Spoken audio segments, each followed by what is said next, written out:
Welcome to Coastal Voices, the show that brings you stories about life on Hatteras Island. This is Susan West, your host for the evening. The stories you'll hear tonight capture the spirit of people from Rodanthe to Hatteras Village. The storytellers come from all walks of life, and topics include everything from childhood memories to fish tales, community traditions to big storms, hard work to daring adventures.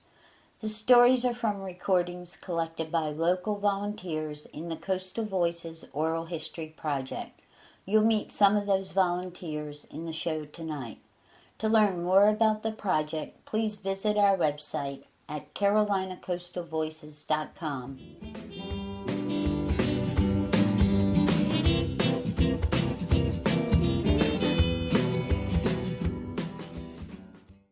Cape Point, also known as The Point, is located in Buxton on Hatteras Island.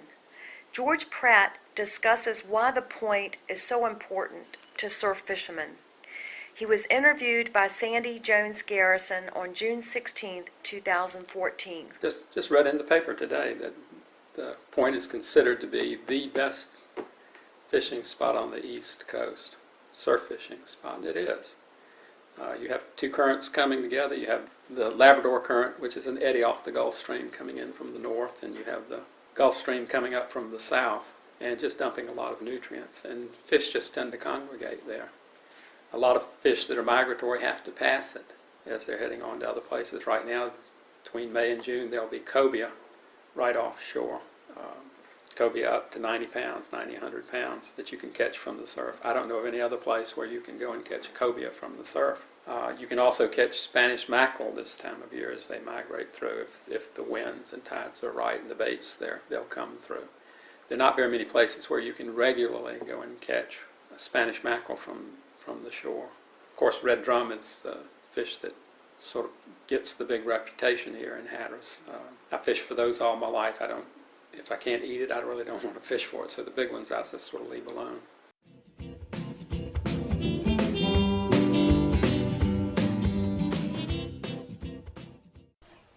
In an interview with Susan West, Mike Scott of Buxton recalls the events leading up to his decision to build Scott Boatyard.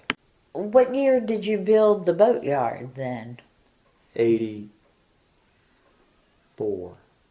1984. And why did you decide to build it?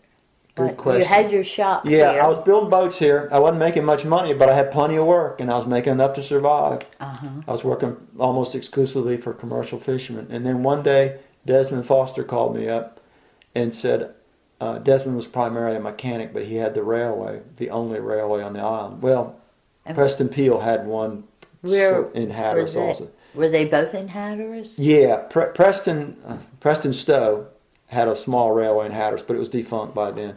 And so Desmond had the only place to haul a boat out on the island, and he had a one-shot railway, one boat at a time. And he called me up. I didn't know him, but he called me up. He said, "I took the garboard plank off his boat. It's full of worms, and I can't get it back on. I don't know what to do." Desmond was primarily a mechanic. But, he hauled this guy's boat out. It's obvious the worms were all in this plank. It was leaking like a basket. And I said, well, I'll come down. That was duck soup for me. I knew what to do there. And so we got that fixed, and I was able to charge a little more than what I was making the boat shop, that's for sure. And Desmond was happy, and he launched that boat. And he said, "I got another job for you." And seems like he always, and then off and on through the year, he's calling me down there to do this, that, and the other. And finally, the light came on in my thick head. I said, "Man, you could make money at this." Uh-huh. And I started looking around for property. And I found that lot on the harbor in Buxton and took a chance.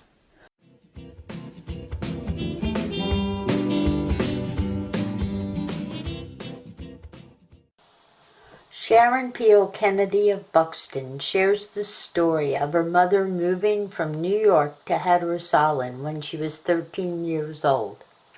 My mom, I think she was 13 when they came here. They had been living in New York and the Depression had hit. My grandfather was a barber and a storefront preacher. Wow. He had revivals. but the depression had hit, and his mother, let's see who had his aunt or his mother had the house. They had lived here. They were from Frisco, and so he brought my grandmother and his 3 daughters, and my uncle, who was kind of out of high school at that point, here, and Stocky Midget and Anderson Midget picked them up at the ferry at Oregon Inlet and drove them down in their bus. And my grandmother was fuming because of how hot, all the sand spurs, and they got stuck. And here they left New York City with subways, taxis, meat markets, opera houses, movies, and you're coming down to Hatteras with nothing but sand dunes and sand spurs. I can't imagine what she must have thought. And the kid, Mr. Stocking there was standing on milk crates or soda crates to see to drive, and it was quite a bit. My mother was the only one who fell in love with it flat off the bat. Really? My mother thoroughly loved where her father had brought her to. My grandmother quickly grew to like it here. My 2 aunts did not cotton to it, and my uncle enjoyed the sportsmanship here. He loved the fishing, the surf fishing and stuff here. And my mother met my dad, and she fell right into being a Hatteras type person right off the bat. Is she really in it here well? And where the Durant Motel's at, we used to be, the old Durant station, that's where she first lived, being married to my father. Oh, really? My oldest brother, yeah, way out there where there were no other houses. And my aunts and everyone all talked. So that was kind of on the outskirts of the village at that time? There was the only other people were Mr. Lawrence Lee Austin and all them out at the Point. What's the point? You were Raymond Austin and them lived at the Point. Okay. Miss Lila. Uh-huh. Out in that Denise Austin where they lived out, where I'm talking. Yeah, that's called the Point. Yeah, but there where the Durant Motel before Emily or Isabel washed it out. Okay. That old Coast Guard thing. She lived there because it was my grandmother's brother, Andrew Austin, who owned it. Eddie Skakel's grandfather. Okay. So So that was kind of on the outskirts of the yeah, village. here she was a almost. 15, 16-year-old girl with a newborn baby out there, and my aunts and everyone were mortified because here's this city girl hand scrubbing clothes and clothesline, rigging chickens' necks and cooking on a wood fire. There was no electricity.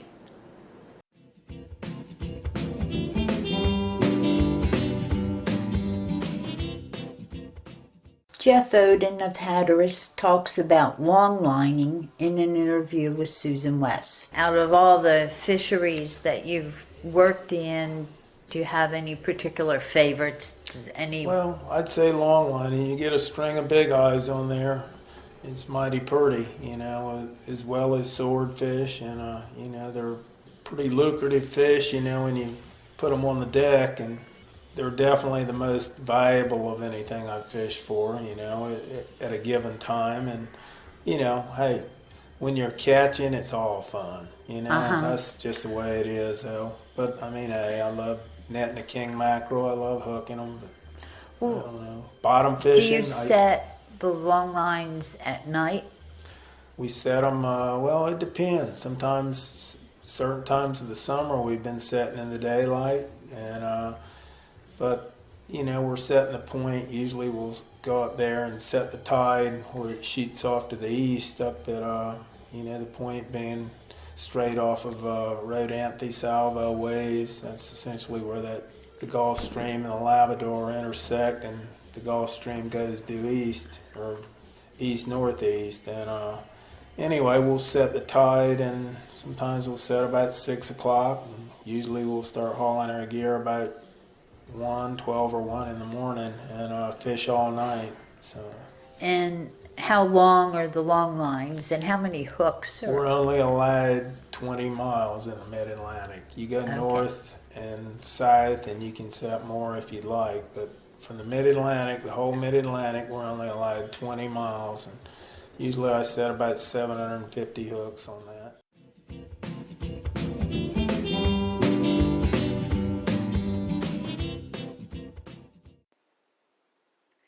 Elizabeth Browning Fox discusses the early profession of ship's pilots.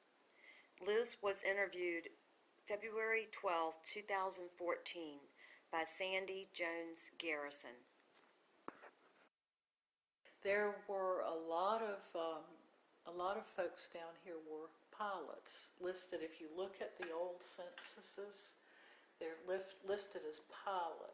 Fisherman, pilot, but lots of pilots. And that was because all the big trading boats up and down the East Coast, if they wanted to come into North Carolina ports, there was no Oregon Inlet and there was no Hatteras Inlet, but there was Ocracoke Inlet, and that was for many, many years, that was the main way that people could get in from outside and go into the sounds and go to all the cities, the coastal cities in North Carolina, the inland coastal cities.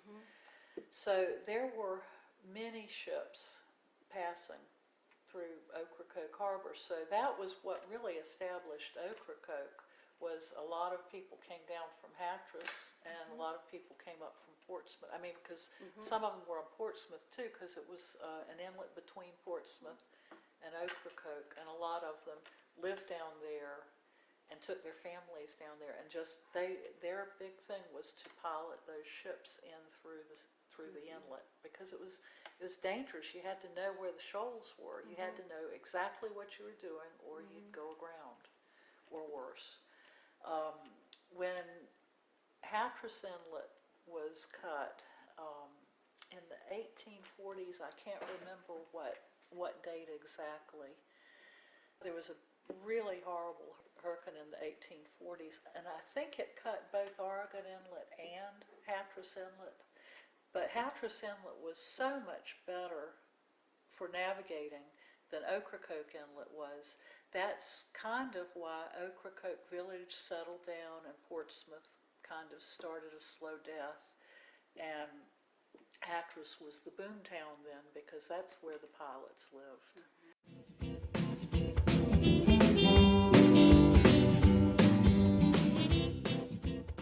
Susan West talks about her husband Rob, his days of surfing, camping, working as a cook, then becoming a commercial fisherman.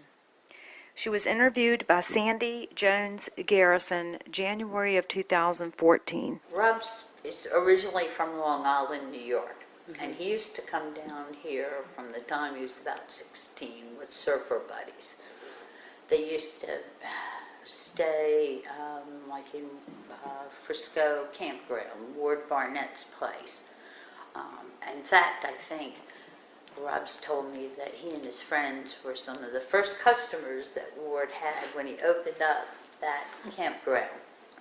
And they'd pick up jobs, summertime jobs, just to get by, so just support surfing during the day, they'd work in a restaurant at night. So he was still in college when I met him, and this was, he was here for the summer, and he was going back to Long Island to go back to college.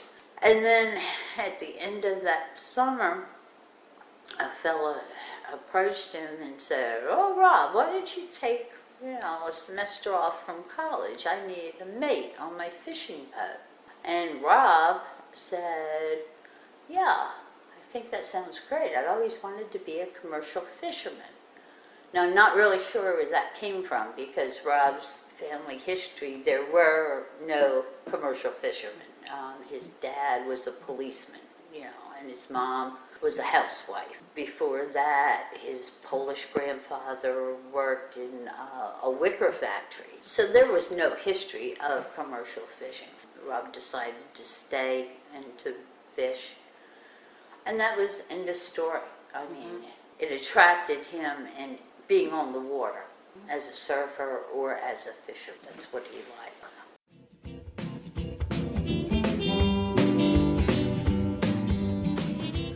Carol Midget of Waves describes the changing village boundaries on Hatteras Island in an interview with John Griffin, who might or might not live in Salvo. Tell me about the village boundaries. I remember once that you told me that I don't really live in Salvo. No, they have changed them all. Years ago, the boundary was like the Methodist church. One side was Rodanthe, one side was Waves. The people in the church sat on, in Rodanthe, sat on the north side of the church. People in Waves sat on the south side of the church. That was the dividing line between Waves and Rodanthe, was at the church road. And then the south end was at Brick Creek, and that's in the curve there where the water comes up on the road. So you don't actually live where you think you live. But it's been changed several times, but that's where it was right there, Okay. that curve of that road. There was people that moved stuff from Avon, like a cottage had moved up here, and I remember hearing him saying, "What in the world, I thought I was in one town and I'm in another." And of course my father had cattle in there at that time, from right here where the Down Under restaurant is, to almost to that ice cream place, and we never had any cattle in Salvo, and they were always in Waves.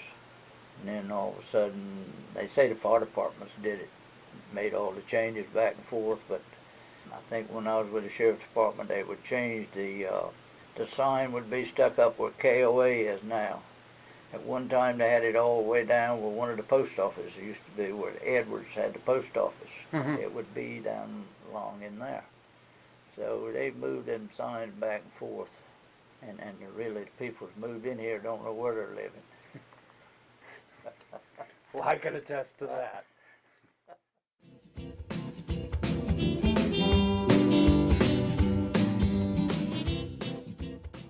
George Pratt discusses the history of beach access and currently, with intermittent closures, how both off-road vehicles and pedestrians can access the point.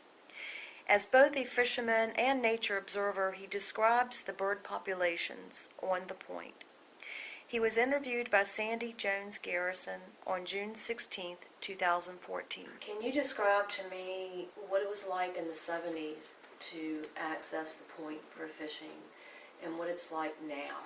At one time when I was here, first started coming here, all you needed to access the beach was a vehicle, a four-wheel drive vehicle that was licensed, and you had to have a driver's license.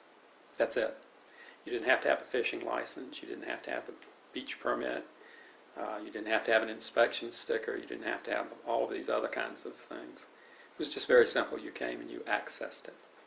Eventually, they added a fishing license, so now you have to have a saltwater fishing license. There were certain sections of the beach that were closed even back then. It wasn't for nesting. It was because the beach was considered dangerous and impassable. There was a section, say for example, between Ramp 49 and Frisco that was pretty much closed. They said it was dangerous, but the beach filled out and they started allowing people to drive on it again. You had access to almost all beaches. There were plenty of birds nesting. You could go out to the point, and at that time colony birds were all over the point, particularly during the summer. You could see large groups of least terns, common terns, and royal terns nesting there. And it was fun to watch them. You could go out and sit and watch them do their mating flight and watch them land. But the beach was clear. There were no dunes like there are now. You were allowed to drive all in that area during the winter, and it tended to keep the vegetation down. You used to see the piping plover literally as you drove out to the beach in the ditches next to the ramp at 44, but you never saw them out on the beaches.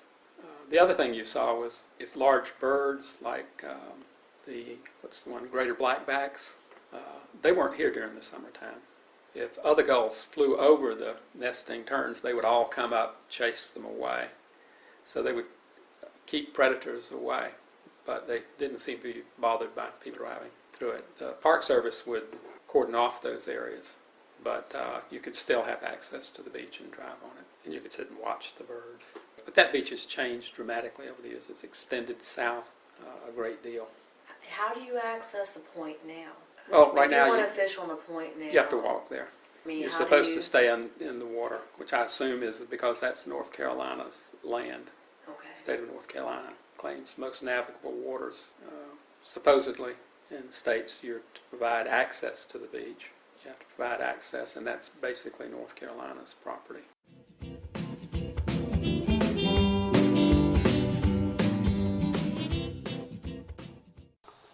Sharon Peel Kennedy of Buxton talks about favorite childhood dishes made by her mother and by her father. Did you have a favorite food growing up? Oh, yes, I did. It would probably have to be her baked fish. Do you know how she baked it? Yes, she did. It was either a large bluefish or a large drum that she would side, take the meat skin off in just one piece or two pieces, slice the potatoes super thin, toss them with some onions and flour, put them on the bottom of a pan, put the fish on top, fill it with water up to the fish, cover it and bake it. It was delicious. Do you still cook fish? Yes, I like do. that? Yes, I do. Baked fish is my favorite because, as someone says, you're baking gravy into your fish. Because the flour makes a gravy. As far as her, what I call land food would be, she made a delicious pot of lentils. Yeah, she taught us to appreciate lentils and beans and stuff like that.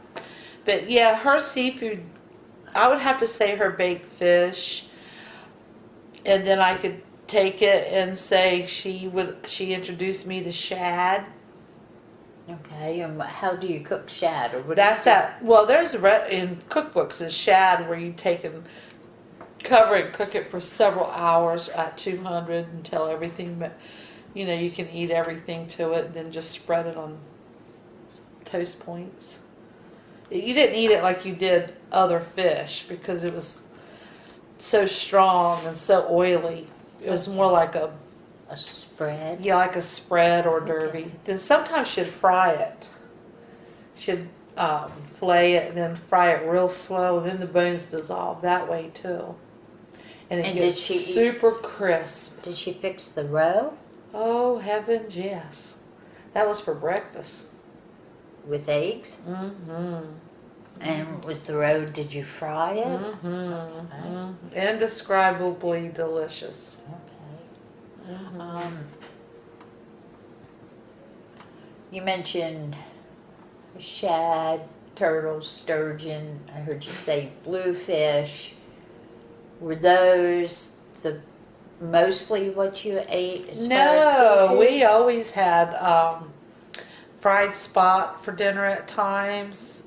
Sometimes sea mullet. My dad would take sea mullet, which most people didn't like, and sometimes you'd score it and fry it whole, which is very delicious. But my favorite he would take and boil the potatoes and onions until just about done, and he would head, gut, and scale, then score the sea mullet fish, and then lay them right on top of the potatoes and cook them down that way. And then all that stuff, and then you take the fish out, mash up the potatoes, pull the fish off the bone, and to me it's right there with boiled drum. Okay. To me, sea mullet is right there with drum as far as deliciousness of fish. Mm-hmm. But you didn't eat any stuff like the offshore species, like Never. tuna or wahoo? The first time I ever ate swordfish, the first time I ever ate an offshore fish was when I worked at Captain Peel's, and Miss Grace and them were serving swordfish. They would have grilled swordfish. And she let us taste it, and I did not like it because it had a weird tang to it at the end. You would take the bite and you would taste the fish, and then it had a weird tang to it, and I did not care for it. Then working at the Channel Bass, I got to learn to eat dolphin. That was okay, but I guess I didn't like the way it was prepared or whatever. It just seemed dry and no flavor, like I was used to a piece of bluefish, Okay. so to speak, you know. So do you still prefer the inshore species? Yes, I do. Uh-huh. Yes, I do. Now, you know, like your trigger fish and your grouper and all that stuff it is very delicious. There's no doubt about it. But I don't think I don't think it has the same type of depth of flavor as your more inshore fish. You know, like What do you mean by that? like when I eat a piece of drum or a piece of bluefish, I know I'm eating a very in-depth flavored fish. When I eat a piece of wahoo, I know I'm eating fish because I'm looking at it, but it does not it does not have a distinctive, incredible flavor. It's like very mellow flavor. Okay. Oh, it's delicious, but it doesn't Uh-huh. have that aftertaste like a piece of drum would have.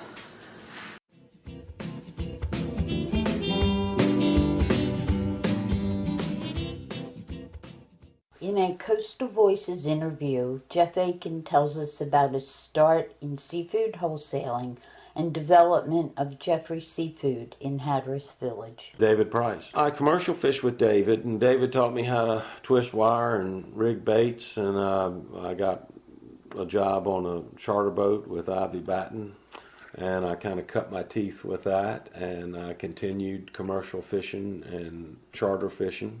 I got a captain's license in 1987. I guess before that, I got a real estate license. I got a real estate license, and I sold real estate for a midget for a number of years. Okay. Until I just, they put the water moratorium, and they could Oh, date yes. that, and then the building moratorium Right. simultaneously. Right. That was like the two or 3 months after I got my license. Okay. So I went back to fishing. Charter boat or commercial? Both. Yeah, we Okay. would take the Captain Squid. I've put over 100 boxes of sow trout on the Captain Squid. We had a net reel on the Captain Squid. Then David had another boat, the Big 'Un. We had grown up in Hampton. We had friends in the fish business in Hampton. So we just decided we'd do a joint venture. We bought with the help of John Coleman, who owned Hatteras Harbor Marina, who created Hatteras Harbor Marina really from nothing. He built the building and did all of that stuff and created Hatteras Harbor. And so since we had the squid belonged to him, he was kind of backing us, and we were friends, and he helped us buy a cold plate Mercedes refrigerated truck, and we hung a scale on the back of it, and when we got home, we packed fish. We'd go fishing all day. We'd come home and pack fish in the parking lot until the wee hours of the morning, and we'd hire a driver to take them to Virginia. Okay. And that's how I got started in the fish business. I continued to do that, and John Coleman and John offered to build me the building that is now where we clean the fish, the other Jeffrey Seafood, the west at Hatteras Harbor. And we built that together. And what year was that? That was 88. Yeah, that was 88. So we built that, and that's when I really started buying fish from other boats. And that's when it became Jeffrey Seafood, not just Jeff and David selling fish. You had that facility. When did you expand and start buying at the other? Quality Seafood is where I worked at Quality Seafood. Okay. I worked for $5 an hour, was happy to have it, and all the fish I could eat. So a lot of folks left vegetables on our front porch.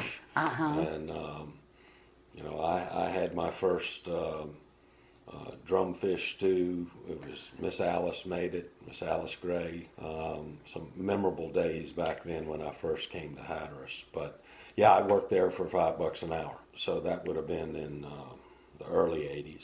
And then by 88, I had the fish house at Hatteras Harbor.